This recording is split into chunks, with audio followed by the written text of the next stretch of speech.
Good afternoon বন্ধুরা। তো বন্ধুরা, এরকম কলা পাতা দিয়ে কাঁসার থালায় কাঁসার বাটিতে এরকম দারুণ স্বাদের খাবার খেতে গেলে আসতে হবে কিন্তু তেওটো ডলফিন হোটেলে। দেখেন বন্ধুরা, কত সুন্দর হবে থালি সাজানো হচ্ছে। দেখেন একদম ষোলোনা বাঙালিয়ানা থালি, আমিষ থালি। মাটন আছে, দেশি চিকেন আছে, লেগ পিস আছে, চিকেন লেগ পিস আছে, সবজি আছে, দু রকমের ডাল আছে, লাল শাক আছে, ভাজা আছে, সব রকমের নানা রকমের ভ্যারাইটিস রকম দিয়ে বানানো হচ্ছে ষোলোনা বাঙালিয়ানা থালি। আর তার সাথে ইলিশ মাছ। হ্যাঁ দেখেন, ইলিশা সর্ষে, ও কালারটা দেখেন, কেমন লাগছে বলো? সেই না?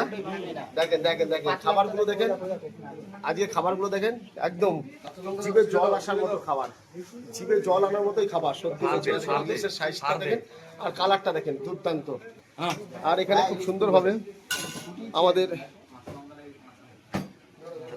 সম্রাট ভাই রাইসগুলোকে সাজিয়ে নেওয়া হচ্ছে দেখেন, আর খুব সুন্দরভাবে এখন পরিবেশনও করা হবে। তো বন্ধুরা, এরকম দারুণ সুস্বাদু খাবার খেতে গেলে চলে আসুন তেওটো ডলফিন হোটেলে। টাটা।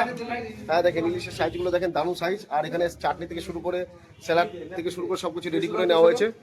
আর খুব সুন্দরভাবে বন্ধুরা খাবারটা পরিবেশনও করা হবে। তো বন্ধুরা টাটা, চলেন দেখা হচ্ছে আবার পরবর্তীতে।